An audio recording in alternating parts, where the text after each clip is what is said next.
So here's some code for finding the second largest name in that list. It starts off opening the file that has the year of birth 1995 data in it, and instead of having just one max value that they're keeping track of, we keep track of the max name and the maximum value we've seen so far and the second highest name and value that we've seen so far.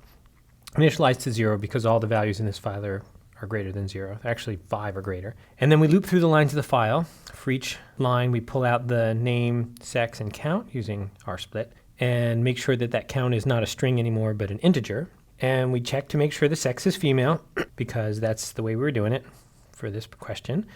If the count of this new person that we just encountered, this new name, is bigger than the best we've seen so far, then what we're going to do is take what used to be the best so far and move it to the second best.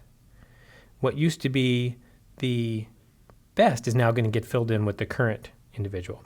On the other hand, if the count is not bigger than the largest we've seen so far, but it is bigger than the second largest we've seen so far, then we just replace the second largest we've seen so far. And then when this loop is all completed and we've run through all the names, we just print the value and name that has the maximum and the value and the name that has the second maximum. So we can run this and we can see that Jessica is the highest valued name and Ashley is the second highest.